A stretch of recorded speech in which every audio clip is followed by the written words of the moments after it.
So welcome, dear friends. I'm John, Father John Deere, and welcome to this Beatitude Center Zoom session with our special guest today, my friend Kristal Parks.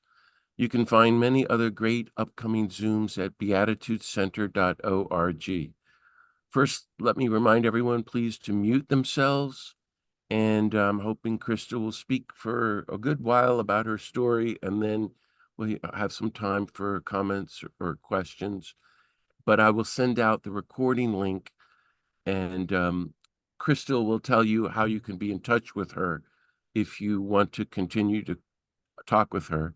And I will maybe able to stay on after the recording ends for a few minutes to chat if you want. So let's begin with a prayer.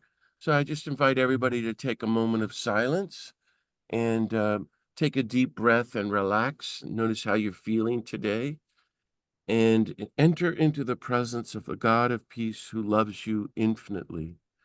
And let's welcome the nonviolent Jesus into our hearts and our circle here, and ask for whatever graces of the Beatitudes that we need to live.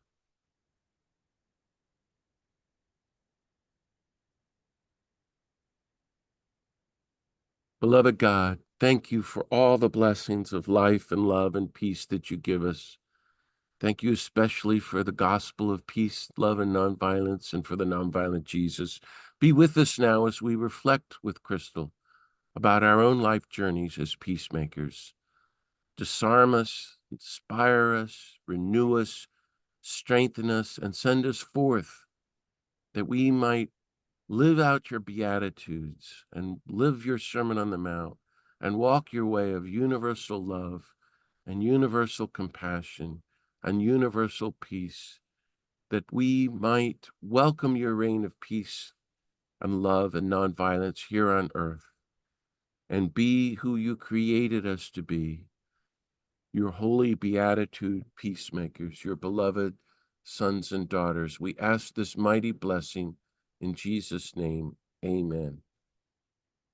Well, as some of you saw, I'm pleased to welcome to my friend Matthew Fox, the great theologian. And last fall, when Matt was doing a Zoom for us, afterwards he said, "You better be sure, John, to invite Kristal Parks to speak," who's been a friend of mine. So I'm very happy to welcome Kristal and Matt. Matt's here with us, but to welcome Kristal Parks, one of the best activists and speakers in the country,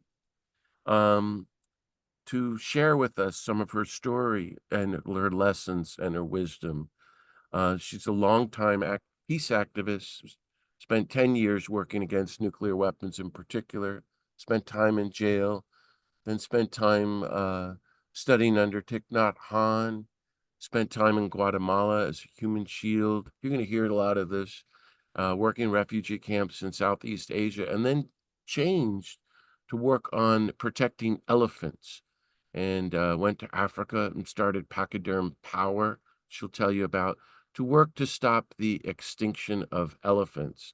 And Kristal, I hope you'll tell us about what's about to happen next month or in October when you go to India. And Kristal will be speaking to hundreds of thousands of people to the growing movement in India to save the elephants.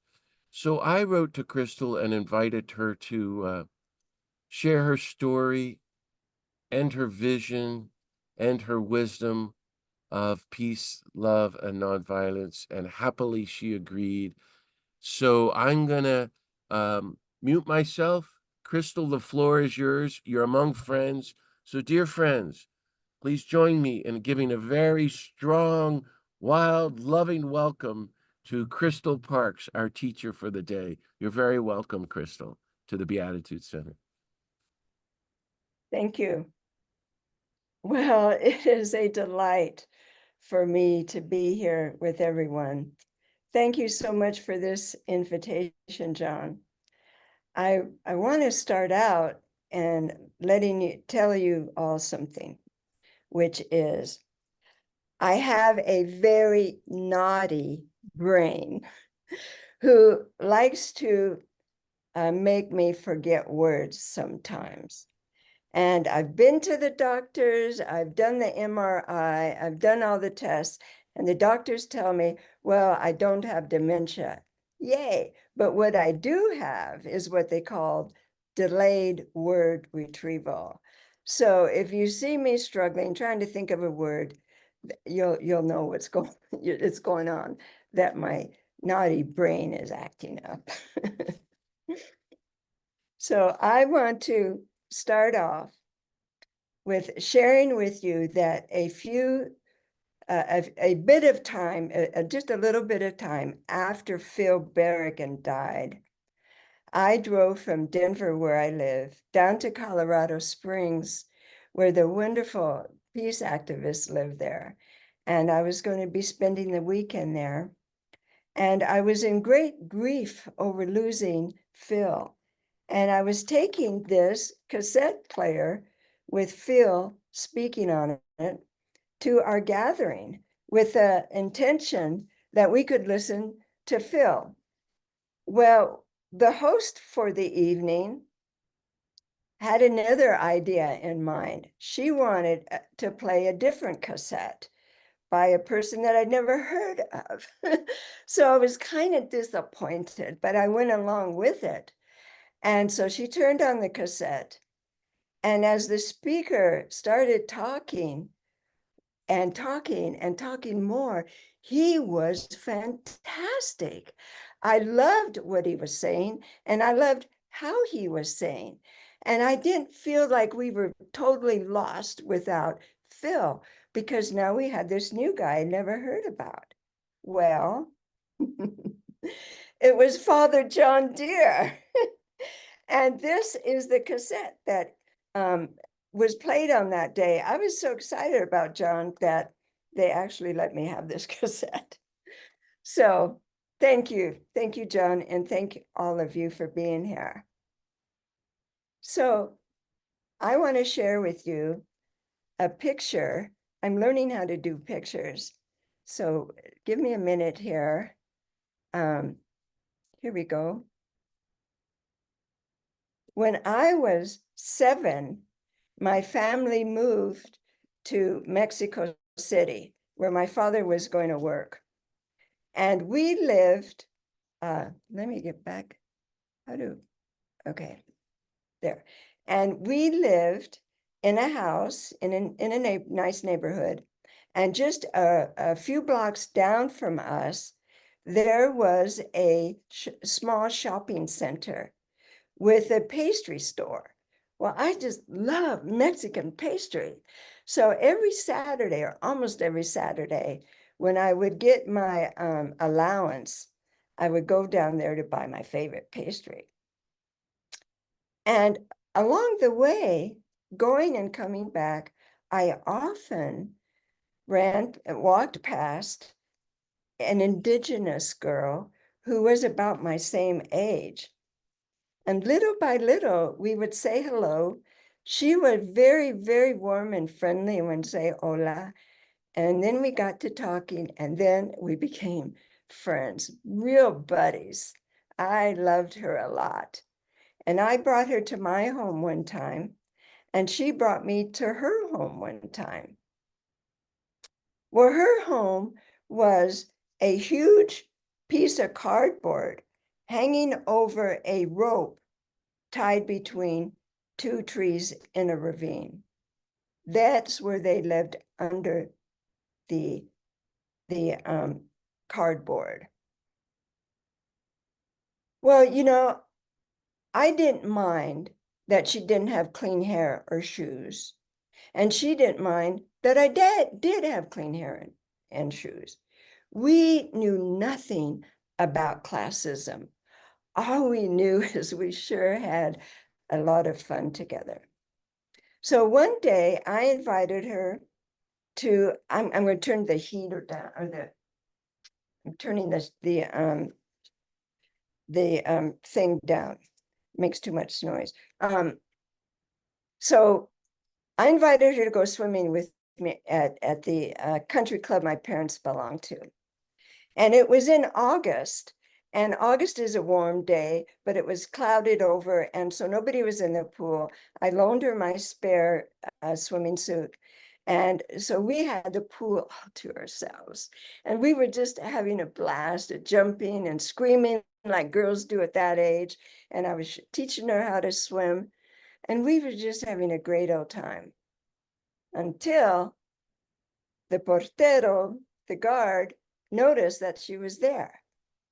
Now, we were allowed to have guests, but apparently not if they're indigenous and not if they're poor. And this broke my heart. And the guard stood, I have to turn something off. The guard stood next to the edge of the pool and yelled at her with unkind things like, "Who do you think you are? You don't belong here. You're just a peon. You'll never amount to anything. Get out." This broke my heart. She was my best friend. So right then and there, I made a vow that I would use my life to create a world where what I had just seen would not exist. So that's what my life has been about. So I'm going to share some stories with you. I don't have time to share all my stories, but some that I want to share with you. So one of my favorite opportunities came up when someone shared with me about the civil war taking place in Guatemala in the 80s. That was a genocide of the indigenous people, the perfect place where I wanted to be. So I went to Guatemala by myself and hooked up with the Peace Brigades International. And there were about 6 or 7 of us. And what we were doing was working as human shields to protect the Maya activists who were in the crosshairs of the death squads of the Guatemalan genocidal war. So this is the thing. I usually get stereotyped because of the way I look, but in this case, it was to my advantage. And so when one of the Maya women that I was a shield for was walking down the street next to stores, then I would be walking on the other side of her next to the road, because the way people would be disappeared often was a van with darkened windows would come flying around the corner, jump out, grab somebody, throw them into the van, and that person would be disappeared, raped, tortured, and murdered. But if they wanted to do that to the Mayan activist with me right there, they had to go through me to get there. And this is the thing. I would say, I'm American. I'm here and I'm watching. I'm American. I'm here and I'm watching. Because the United States supported Guatemala at that time. And nobody wanted to get the American government, upset. So we were pretty successful. And at the end of the day, those of us doing this, and we didn't do it in twos because there were only those few of us. So we wanted to spread out and be human shields for as many people as possible. But in the evening, when we sat around the table, there'd be places missing because some of us would be doing the overnight shielding. Because when we were in their home, if somebody knocked, we answered. If somebody called, we answered. Everybody had to go through us first. So when we sat down to have dinner, we'd sit there for about 2 hours and talk about the meaning of nonviolence. and be in human shields. And it was never academic. It was alive. And that was just a thrill of my life that I could live out my vow to protect an indigenous Mayan woman. Well, move up to closer. On June 17th, 2015, in South Carolina,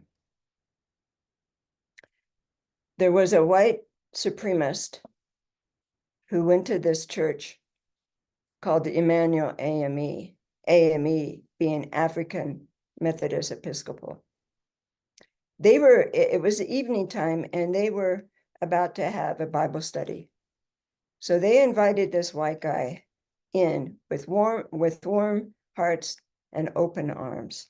So he sat there through the whole Bible study watching. And when it was over, he pulled out his rifle or guns or whatever it was he used and murdered 9 of them. One of them being the minister. So I was watching this on TV. I always watch the news. And when I heard that, I jumped up screaming, "Oh my God, oh my God." And I fell down on my knees and I said, "What do I do, God? What do I do? I can't be silent about this. What do I do?" And God seemed to say, "You don't have to go to Guatemala to be a human shield. You can do that right here." And I thought, oh, yeah, that's an idea. That's a great idea. Because you know that often, when someone has done a horrible deed, there'll be another person who will want to do it also, be a copycatter.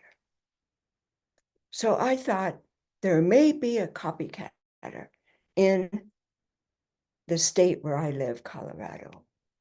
So I started going around to churches, Black churches, of course, trying to look for, if there were such a copycatter, what church would he most likely want to attend? And I came up with the one that, yes, this church would be the victim if it were to happen again. So I started to attend that church, and I went there and I cased it out for, if a copycatter came into here, where would they most likely go if they wanted to harm the minister? So I deducted that the pew, at the end of the pew, which would be next to, well, let me back up, that I deduced that the pathway, the up to would be where the pathway up to the pulpit would be where the copycatter would want to go. And so I would sit at the end of the pew next to the walkway, with the intention that if somebody came down the street, came down the hall looking dangerous, I would jump up to block him. Additionally, across from the hall, it's not the hall, the walkway, I can't think of what to call it, the walkway. Across that was another pew, of course, and an elderly woman sat at the end of her pew with a bunch of grandkids. And I was concerned because I thought, if a copycatter came down here and tried to hurt those kids, she wouldn't be able to protect them all. So I would also use my body to cover those kiddos. Those were the two intentions that I had. So I went there pretty much every single Sunday. And after a few Sundays, by the way, people were very warm, very inviting, and very kind to me. And after a few months, they were encouraging me to join the church. But I hadn't really gone there to do that. So I thought, maybe I should let the minister know why I'm here. He probably wonders why I'm here and don't join. So I make an appointment to go visit him. And when I went to go visit him, he wasn't very warm and friendly, like the members of the church were. I was just being stereotyped. This happens to me. I get stereotyped as, a selfish blonde, I guess, or something. And so I shared with him why I was there. And so he was dismissive. But you know what? It's totally understanding. It's totally understanding how people are so harmed by white people that they're not going to trust you very easily. So I felt very understanding about it. But I still left really sad. And I sat in my car shaking. And I started to say to God, don't ask me to go back there. I'm not going back there. I don't want to go back there. And God seemed to say, you're not there to be liked by him. You're there to protect him. So I said, oh, okay. And so I continued to go there most every Sunday for 5 years. And then the pandemic came and they quit having church services in the church. And so I felt, I think my time here has come to an end. And by then I had fallen in love with absolutely everybody there, including the minister. And it was a great joy for me. It was a deep joy for me to do what I could to be a shield and to be faithful to my vow.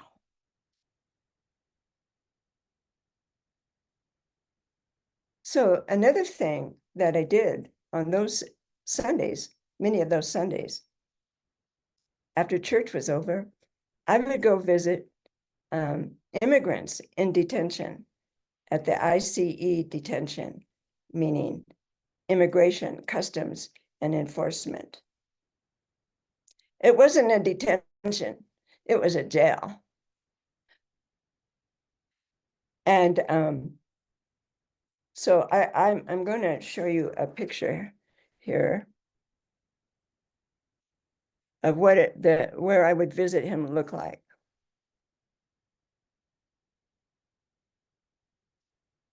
So when you go to visit someone, you're separated by a wall, but you have this glass to look through, and then a phone that you can talk on the phone. So that's what it always was. I would visit whatever immigration person they were asking me to meet with. And I would always ask for the person who didn't know English, who did not have friends or family, and didn't have money.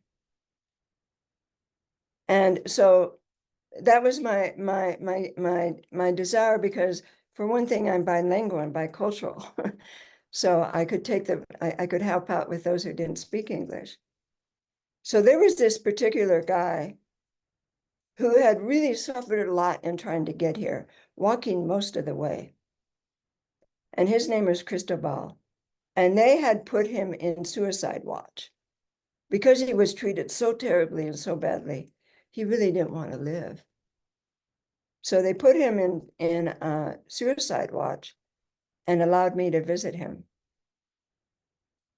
So we would sit viewing each other through the window with the phone. And initially, he would tell all the terrible things that had happened to him. But at the end of our visit, inevitably, he would start singing because he was a musician. And I just loved it because the songs that he sang were the same Mexican songs I was raised with when I was little, and I loved. And so we would sing at the top of our lungs, separated by this glass. And the funny thing is, I can't carry a tune. So I would put the phone away from me so he wouldn't have to listen to my terrible voice. And we would have a really great time. I also went to his court. And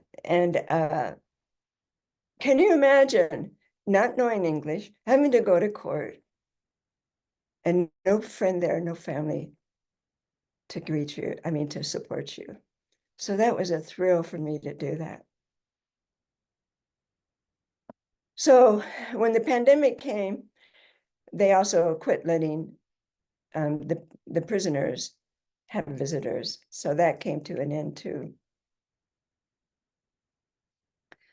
And when I would drive home after visiting him, I would always have tears running down my eyes for what he was suffering and everyone else there. But I also was happy because Jesus said, when you feed the hungry,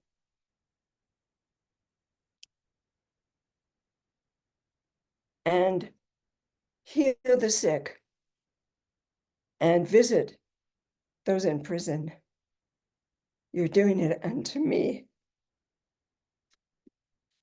And I like that a lot.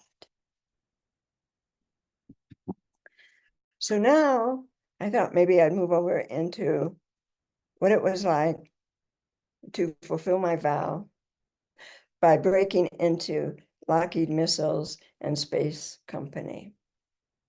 This was in the late 70s this was in the late 70s when the United States shifted from defensive weapons to offensive weapons, from defensive weapons to offensive weapons. So now we've become the terrorists by the making of offensive weapons. So I got active with the organization called Bartimaeus. My husband and I at that time lived there.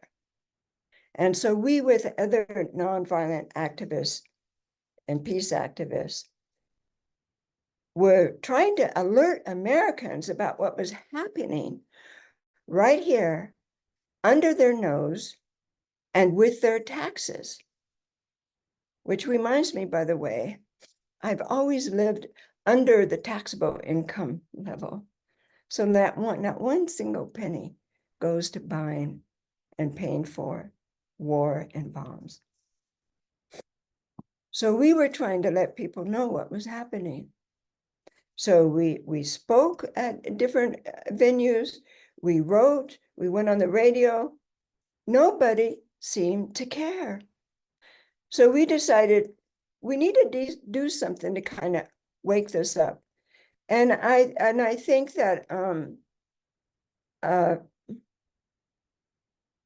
Phil Berrigan and his group had done one similar. What was that called when they did that? I forget what it's called right now. So we decided to do something that would make a large impression, awaken people. So myself, Larry Purcell, Larry Ferlazzo, and Dan Delaney gathered together our friends with Bartimaeus, and we had a ceremony and invited people to donate their blood. because we were going to use the blood at our break-in. So so we got together and were driven in a truck at 10 o'clock in the morning to Lockheed Missile Space Company in Sunnyvale, California. And they drove us right up to the barbed wire fence. We were in the back. So we put a piece of carpet on the barbed wire fence so we could just slide down and not get scratched. Nobody noticed us. We ran across the grass. Nobody noticed us.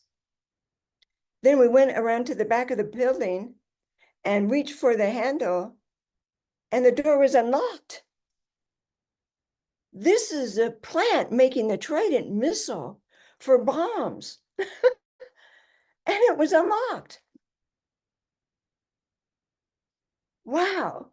Well, Phil Bergen told us, there's no protection against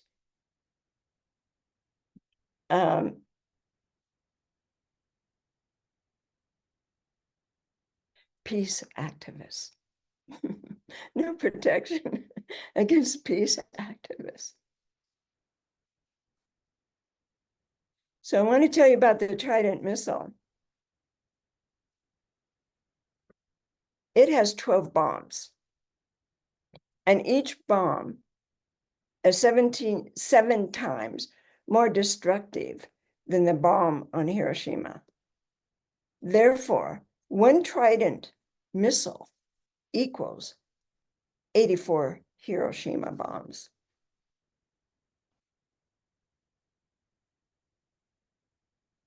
So when we arrived and went in that back door, nobody noticed us. We were looking for the room that was building the Trident missile. Now it's very, very large, so it couldn't all fit in one room, just parts of it. We were looking for the inner stage section, which we found, and there was nobody in the room. They must have been there sometime because their coats were hanging on pegs. So we walked in there, thought, great, nobody's here to stop us. So we opened up the filing cabinet. And there was in the filing cabinet blueprints for making the Trident missile. This missile that could carry the bombs. Oh, by the way, in case you don't know, those 12 bombs in the Trident missile are all around the missile. So when the missile goes off, the 12 bombs go off everywhere also. I was devastated to see that blueprint, that human beings would actually plan these things and do it, willing to do it.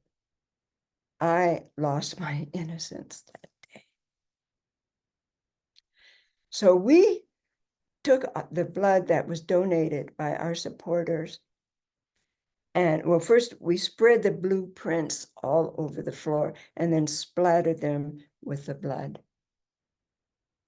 explaining that's the effect of these bombs and this Trident missile, death.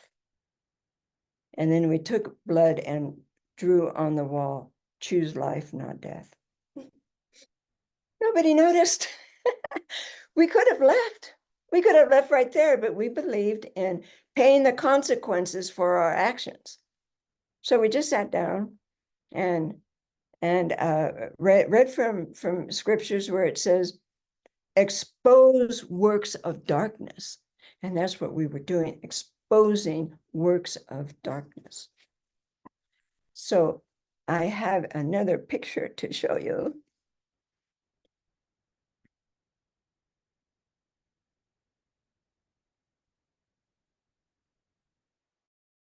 about, we became known as the Lockheed Four. And so we had wanted the people to know about what was going on, and I think we succeeded through that way. Well, while I was there, we got picked up and arrested and put into jail. The guys went together, three together. I went by myself.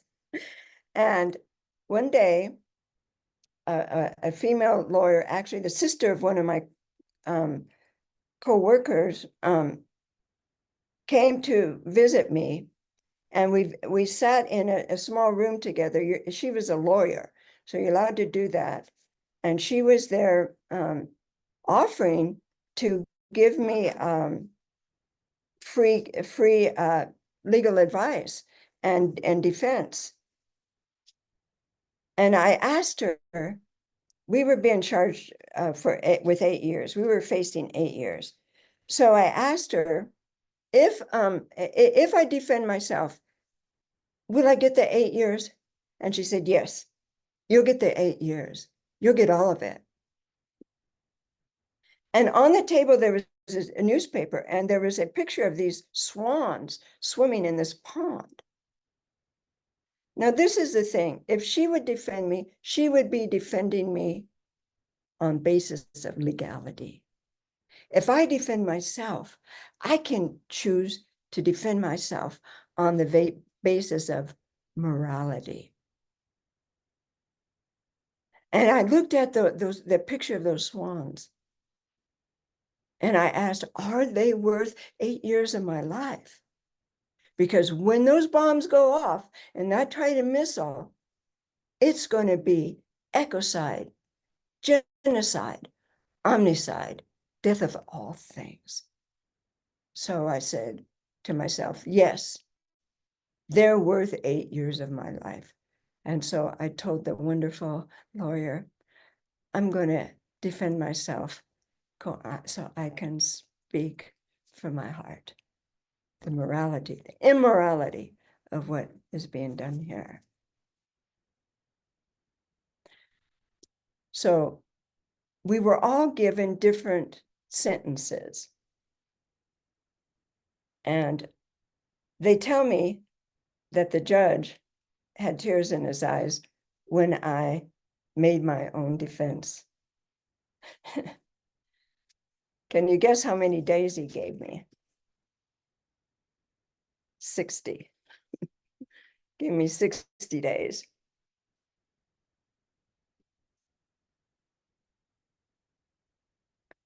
So that was that story. I have another story to share with you about another anti-war peace action that I got arrested for. This time I get put in solitary confinement. Now this is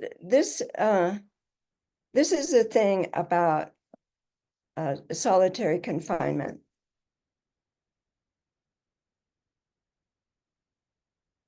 I have claustrophobia, and I have it very badly.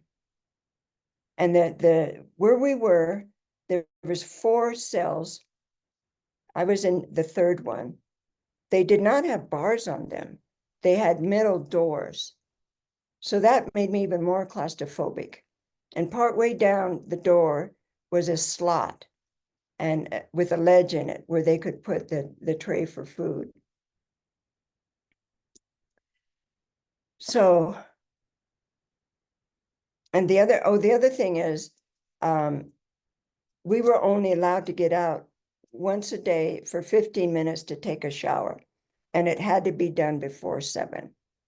Well, I lived for that 15 minutes out, so I could get us, out of the cell and relieved a little bit of my claustrophobia.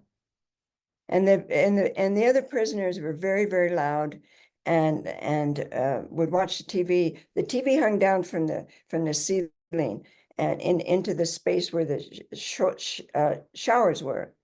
And I would sit there looking through the slot, and that's where the TV was. That's how people watch the TV. So this one day, I could hear the guard coming, and I was so happy to hear the guard coming. And she was coming with these boots, boom, boom, boom, and she had this round thing, the silver thing that the keys were connected to. And it was just like, a silver bracelet, and the big keys, clang, clang, clang. So she's coming down, bang, clang, clang, clang. And I say, yay, yay, I'll be able to get out. So she goes to, it was 1, 2, 3, I was number 3. So she went to the first one, she got out in 15 minutes and then went back in. She let the second one out, and then she went back in. And then she left. She left, the guard left. And I said, oh my God, I'm supposed to be next. I was really devastated by it. So I was hoping, well, I just hope she'll come back. Well, sure enough, around 6:45, I could hear her coming down the hallway. And I'm up to the door like Pavlov's dog, salivating to get out. And so she comes to me because I'm third in line, and only one of us can get out. But I was third in line, so it was my turn. And she went to put the big key and turn the knob. And the voice in my heart said, I wonder if somebody could turn their mute off. I'm hearing a mute. So I could hear. Would folks turn your audio off for me? Thank you so much. So where was I? Oh yeah. So my heart said to me, give your time to Janine, my time out of the cell for the shower. Give your time to Janine. She hasn't been out either. So I said, okay. And I told that to the officer, and she didn't care. So she went next door, next to the next cell, and opened it up for Janine. Janine was a Black person who didn't have money to buy things in the commissary. So whenever it was her turn to get a shower, I would put my little bottle of shampoo on the ledge of the door of my cell. She never looked at me. She never said hello, and she never took the shampoo. Except that day, when she heard what I said to the officer, let Janine have the time out. She did look at me as she reached for the shampoo. And I want you to know, for that look in her eye when we met, you'd give a lot. And in the words of Dan Berrigan, even die a little. So she and I became friends. So after she walked toward the shower with the shampoo, I got up from the floor where I was looking through the slot, turned inward into my cell, and much to my surprise, it was full, completely, totally, palpably full of divine presence. Divine presence. It was really, really strong presence. And it made me invincible. Or at least it made me feel invincible. So that when the the chief warden came to my cell some days later, telling me to get all my stuff together, that he's going to take me to general population. I asked him, officer, if you take me to general population, are you going to require that I work? And he said, yes. And I said, well, I will not contribute my labor to help you run this evil institution that puts people into cages. So he said, okay, your choice, and slam the door and leave. My claustrophobia didn't go away, but now I wasn't alone. I had the divine presence and I wasn't alone. And he came back a number of times, and I never did leave to go to divine, to go to all the population. Except another time, I got arrested again for peace action and actions against the nuclear weapons and bombs. It was the same jail, but this time they put me in general population. They didn't put me in solitary. They put me in general population and didn't assign me a job. So that time I was in, it was a big room with 30 bunks in 3 rows of 10. And at the end of the room, there was the bathroom, the shower, and the sink and the toilets. And I went back there one day, and then there was this very large, beautiful, strong, powerful Black woman who I'd never seen before.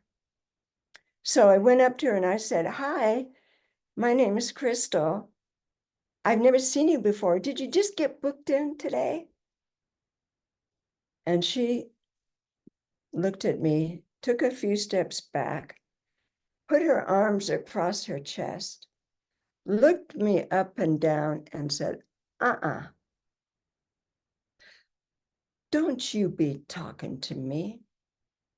I don't want no white bitch talking to me. I don't like honkies. So I kind of scrambled away, said, okay. And then this wall just started going up over my heart. And I said, no, I don't want a wall over my heart. I don't want to, and I just pushed it down.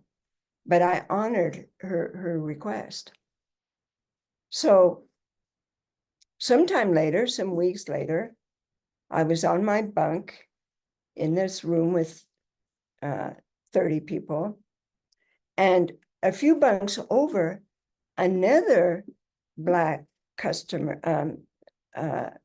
prisoner was being accused by the white male guard of doing something I knew she had never done.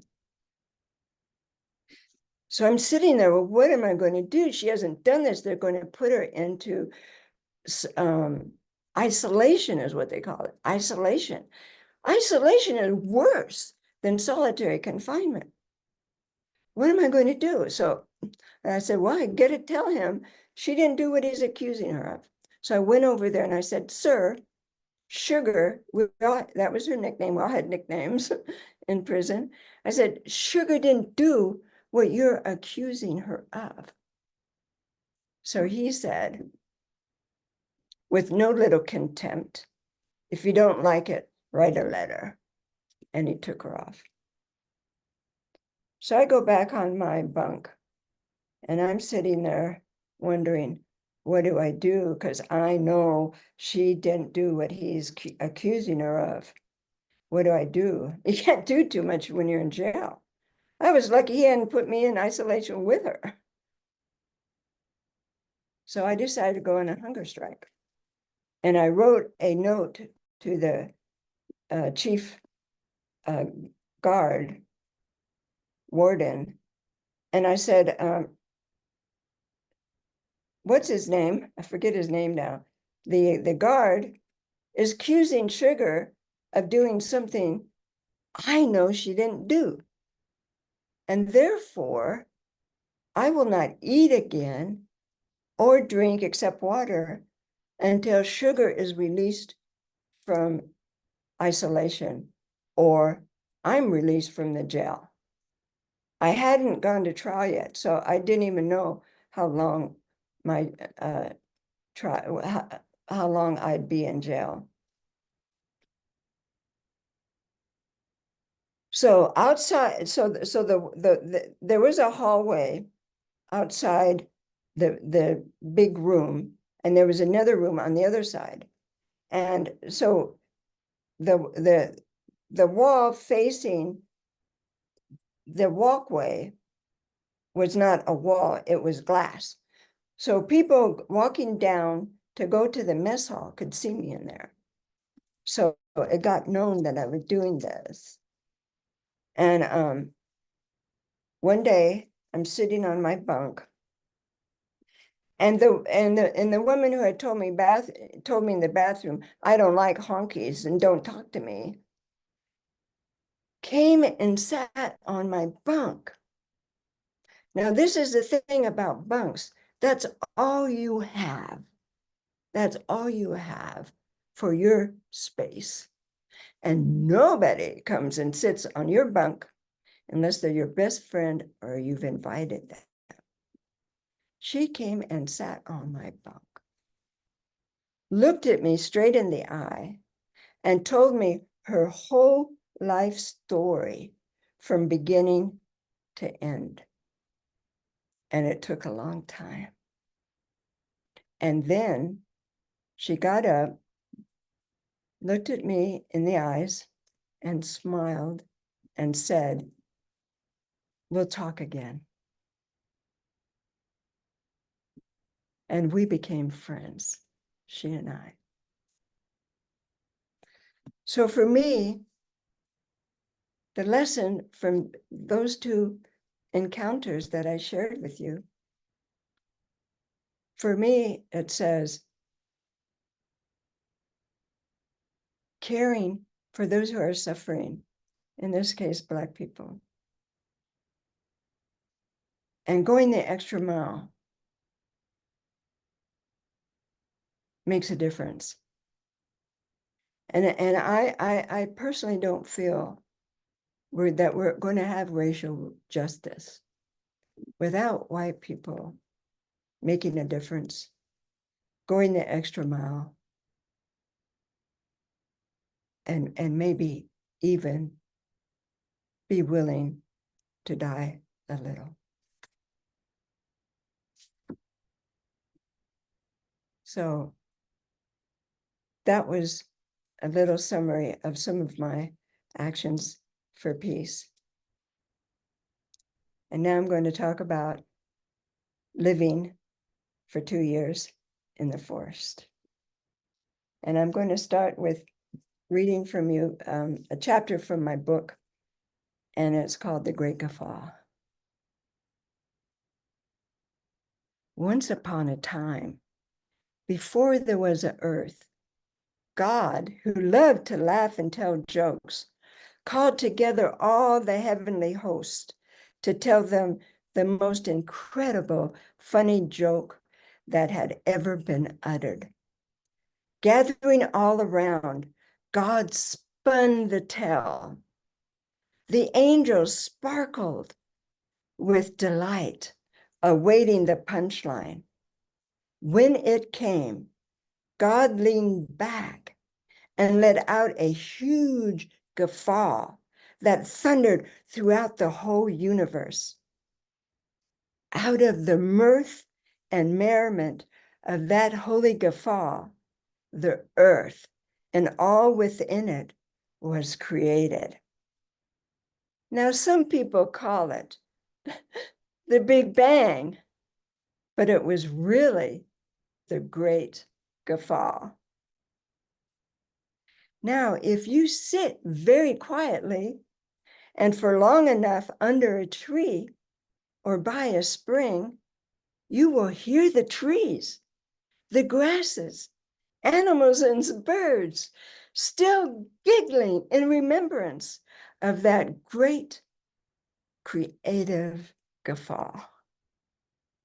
However, the two-legged ones, sad to say, have forgotten the original punchline. Won't you come with me on an adventure of remembrance so that we can awaken from our culturally induced amnesia? For me, the road to remembrance was really a dirt path and to the magnificent aspen forest high in the Rocky Mountains. I had gone there to be there 4 or 5 months to work on my inner issues. And instead, I ended up being there for 2 years. And I have a picture to show you. Where did? Huh. I've lost track of everything. Hold on a minute.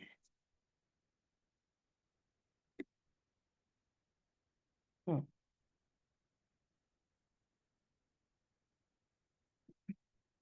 Well, anyway, um,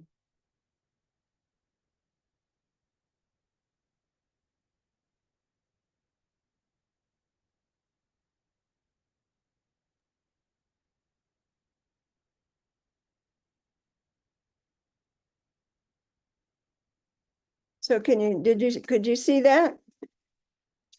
Could you see, Yes, did you see the cabin? Okay. yes, Um, I lost my place in my notes. that's okay. And just know it's about an hour now, so I don't know. We Oh, want to hear about the elephants too. okay, I'm moving that way. I don't know where am I. Don't worry about the photo. Okay. So I am here, I found it. So my time in the forest taught me that at the core of everything that exists, every marmot, every tree, every porcupine, have a purpose, a divine purpose that they are here for. And I'm going to close this for a minute. There we go. Okay. So everything that exists, everything, all the plants, the animals, they're here for a purpose, and they reflect the creator. They all tell us something wonderful and ecstatically joyful about the creator. And when they go extinct, we lose that reflection of who the creator is. And they are not here to be used, abused, beaten, and eaten by us. Mhm, They have divine purposes. mhm. That cabin had an old dilapidated couch in front of it, and little marmots, like the one in my picture back here, would come and sit on that couch and look up to the sun. And as the sun moved across the sky, so were their little faces. And then they'd run around and play. I learned from this animals and the plants there, the presence of joy in all things created. And I like what Thomas Berry said one time, which was, we should put our sacred texts onto shelves and learn for 20 years and learn from nature. And that's kind of what I was doing there for those 2 years. Mm. So while I was there, I'd found out about some remarkable things that Paul Watson had done in his life. One, he was the co-founder of Greenpeace, and then he became the leader of Sea Shepherd Conservation Society. So I really wanted to meet him and hear him talk. So after my 2 years were gone there, I went to an animal rights conference. I'd never been one before because I was a peace activist. I was focused on other things. But I went there to meet Paul and to take in some of the talks. It was 4 days long. I stayed there for the whole 4 days. And I heard from workshops, speakers, meetings, gatherings all day long about the horrible things done to animals. And so I attended one of the workshops on elephants, and it was mostly about elephants in the circus. So I was very upset about that and decided to be active for elephants. So I started this organization, Pachyderm Power, and whenever Ringley Brothers was in town, we would try to encourage people not to go there. And so this is one of the things that I used. I built this big display, and it was very effective. I also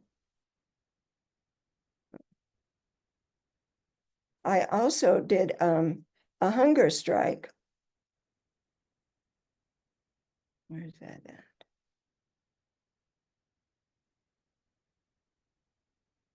Oh, here it is.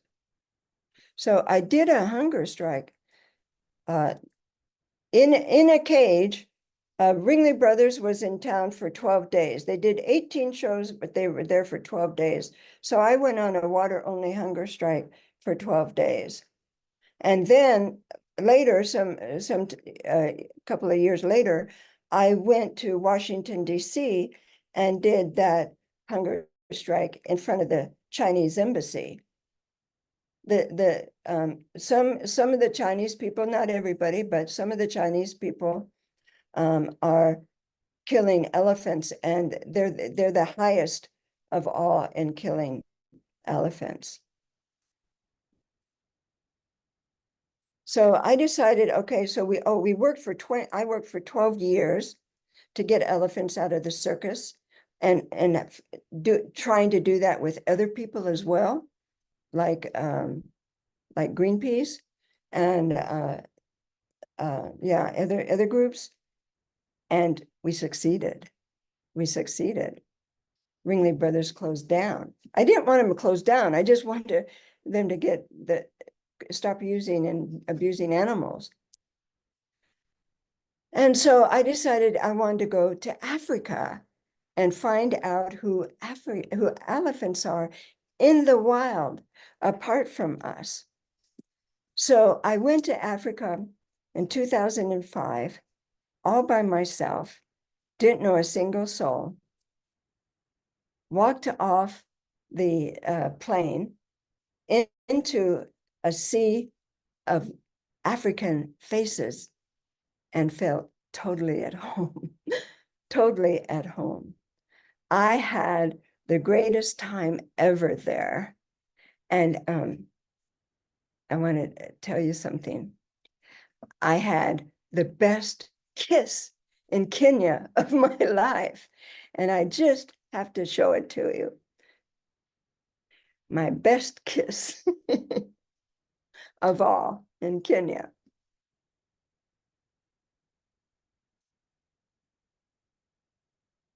And I was invited to join this organization in Kenya to visit with them. And so I went high into the mountains there and got to be with the elephants. So I wanted to show you my very first close-up with an elephant. Where did he go?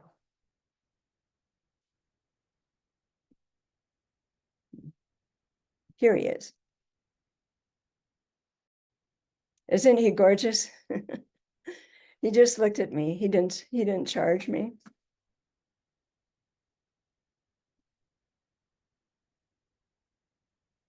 So I started this organization with the local people. I worked there intermittently for 10 years because the other 12 years I was in the US. I was going back and forth intermittently. I had a group of 18 local people were on my staff. And I had an opportunity to share hands, to hold hands with a wild elephant.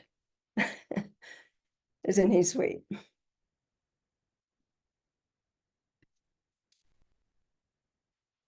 So I wanted to tell you about the Jeep ride I took in the Serengeti.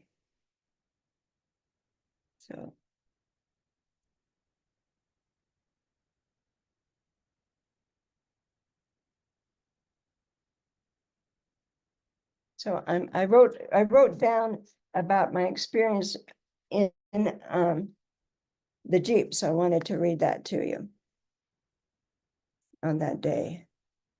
Are you seeing the picture with the Jeep? Okay.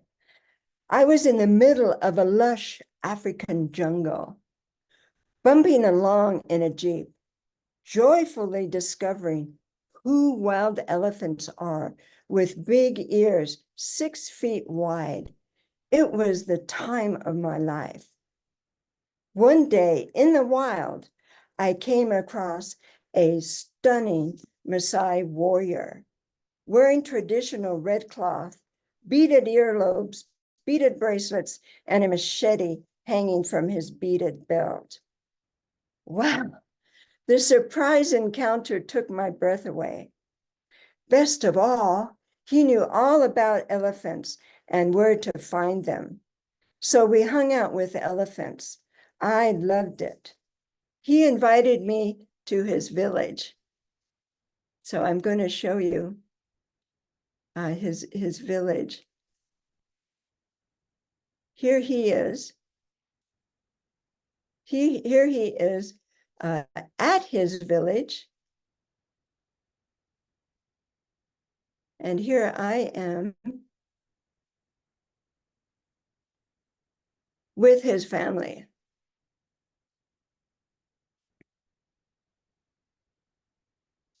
Now, there are some people in the village and in his family never seen a white person before. And the women were their hair cropped. So you can imagine that a kid or two cried when they saw me. And the village chief came to meet me also. And he sat under a tree telling me this amazing story. And he said that elephants are humans, just in a different form. And if they go extinct, humans will lose their souls and go crazy. So he told me this story of how this pregnant woman in a village was about to give birth, and they had no what do they call it? The woman who helps with the birthing.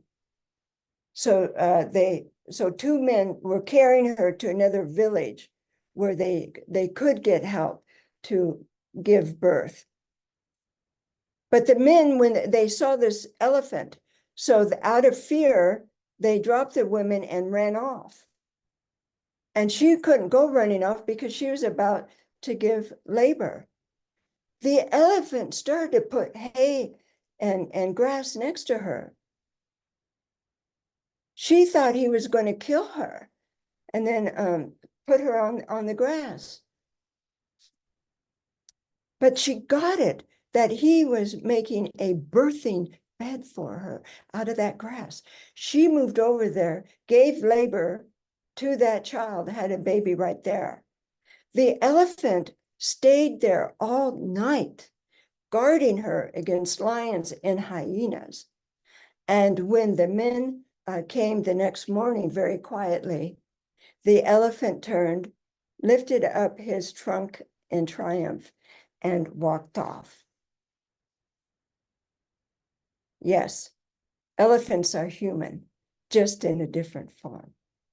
And if they go extinct, we will lose our souls and go crazy.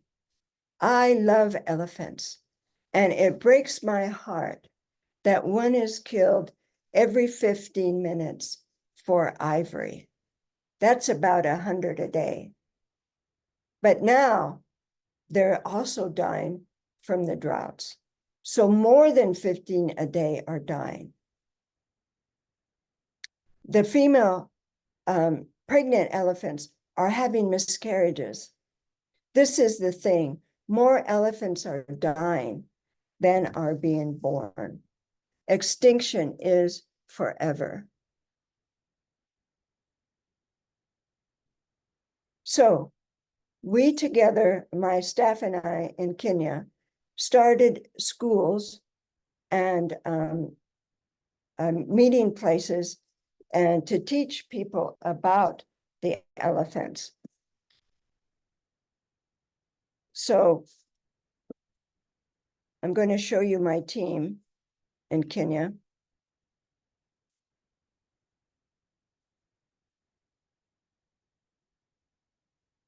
The man with his arm around me is the chief warden of the area, and most everybody else are my staff. And so we work together to teach in schools and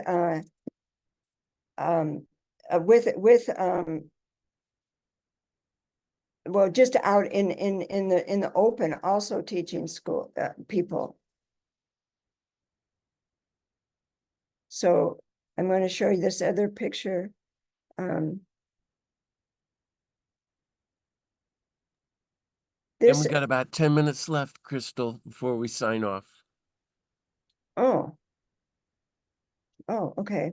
So so I would be invited by a teacher to come give a talk about the elephants, and I would get there, and the woman who runs the school would see that I was there, and it say all the students could come here, all the students could, and so that's how come we have those great big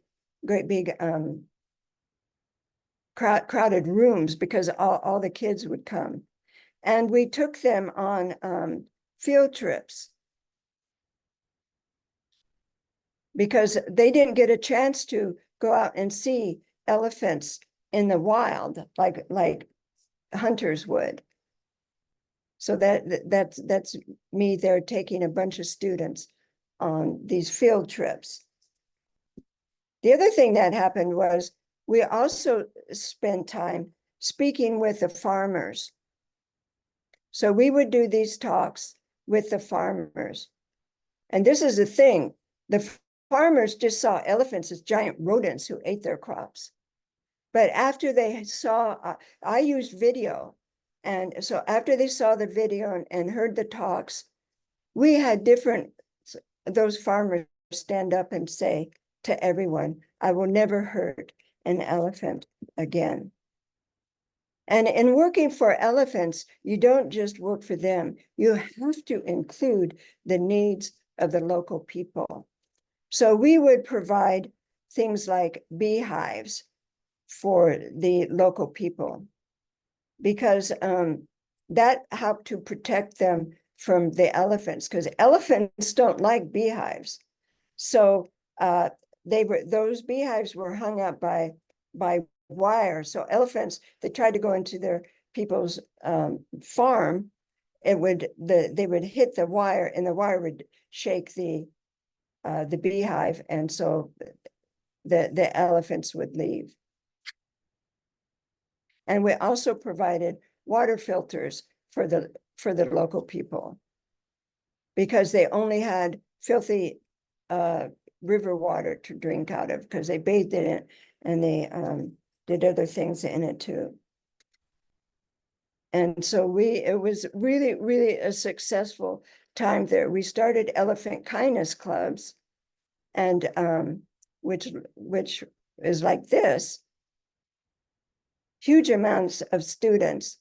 By the time my 10 years was up there, we had over 1,000 members. So I want to quickly wrap it up by telling you this important story. I was out in a Jeep in the Serengeti, and I needed to stop at this village for something. And so I got out of the Jeep, and I'm walking through this little village where they'd never seen a white person. And this woman starts yelling joyfully, she wasn't afraid, to her children, come, see the Mzungu. So the little kids came running, and I got down in my knees so that I would be at the same height with them. And their eyes would just be like this. Their mothers had hair like this. And they wanted to touch, and they wanted to look at my blue eyes and my freckles. And I always carried in my backpack candy and cookies and pencils and paper just for such occasions. So I'm down on my knees to be equal height, and they're playing with my hair, and we are having a blast. We are having a blast. It was the joy of diversity, and what I think why God made us all different, for it to be a source of great, great joy. Now, finally, I'm getting toward the end. I guess I don't have to show you these pictures. And let me just say, I've been to India in October and spoke to 15,000 people. And coming up in October, I'll be going there, returning, and this time it'll be 700,000 people. And my talk is all about elephants, of course. And so finally, I want to share what I call going from trauma to triumph, from trauma to triumph. I was in graduate school at Aleph School of Theology, having a wonderful, wonderful, great time, loving all of it. And in fact, stayed an extra year, not because I needed to, but because I just loved being there. But every once in a while, this excruciating pain would come up inside of me, excruciating. And I couldn't understand why, because I was having so much fun. I was loving everything about my life then. And then it'd go away, and it'd come back in a few days, and then go. And finally, one day, it was so excruciating. It was an emotional, psychological pain. I was in so much pain. I finally got on my knees, and I said, what is this, God? What is causing this excruciating pain? And God seemed to say, get out crayons and paper. And I said, no, just tell me. And God said again, get out paper and crayons. So I did.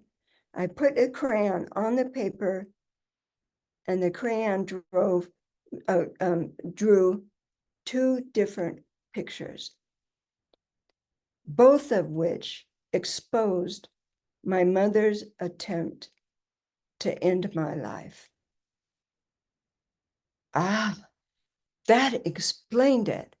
That explained that pain. You know, many of us who have childhood abuse don't know it till we get into our 30s. And so I just had a ritual.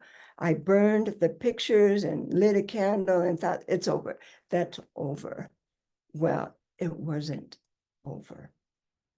It took me 3 decades to heal sufficiently from it that I can sit here and tell you about it. And what I want to share with you is that when we have that crucial pain and we want to go get a drink or get some chocolate and potato chips like I want to do, or have some more sex or make some more money, it doesn't heal any of the pain. It only covers it up. And what I discovered, which I could do because I'd been a Buddhist meditator under Thich Nhat Hanh for 30 years, that if we can be totally present with the pain, without any distraction, without thinking about it, without writing it, just feeling the pain and allowing it to even eat us up, it will shift. And it shifts into peace and joy. And it is deeper than anything that happens to us. It is deeper than rape. It is deeper than being beat up. It is deeper. It is untouched by any of the horrors of life. And it's called joy. And it's there, just like the animals and the plants have in nature. It's there for us too. And so, with my last picture, Thank you, Kristal. we can all awaken and fly from the fire. Thank you. Thank you. Thank you, Kristal, for telling your story and sharing so much with us. And friends who are regulars, we normally don't do a Zoom this long, but it was just felt it was important to let Kristal share everything with us and let us go forward and sit with that. Two quick things, and then we're going to sign off. Kristal, can you tell folks how they can be in touch with you and how they can support Pachyderm Power? Well, you can, the best way to get a hold of me is by email. And so that's my name, Kristal Parks, KRISTAL PARKS 2 @gmail.com. And the best way you can support me is I'm trying to raise money to build water holes and wells and different systems for the African elephants that are going extinct. They're going extinct in our lifetime if we don't stop it. So So what can you anyway, do? What can people do? I need money to buy the water sources. How do we do that? How do we get you money to do that? You can send it to me. So if you send me an email and let me know you want to be a part of it, I can give you my address. And does Pachyderm Power, the website, have access to take money for their project? Yes, yeah, I'm glad you brought that up. Yes, packetandpower.org. The problem with that is it's PayPal. So I think it's PayPal. So, they take a percentage of it. So Yeah. if you wanted all of it to go, I don't take any of their money. So all of it to go to the making of the water wells and so forth. Either way, however you want to do it. But every Okay. penny you contribute goes to the work. Great. Um, our time is up, really. Now, so what I would like to do is, It uh, is? yeah, Oh my gosh. Oh, I'm so sorry. I had my timer. My timer yeah, was yeah. off. But I let you talk because we need to hear your story. To me, there's so much we could all say in response to Kristal, and maybe it's better that we listen and go forward and reflect. Well, what are we doing with our lives?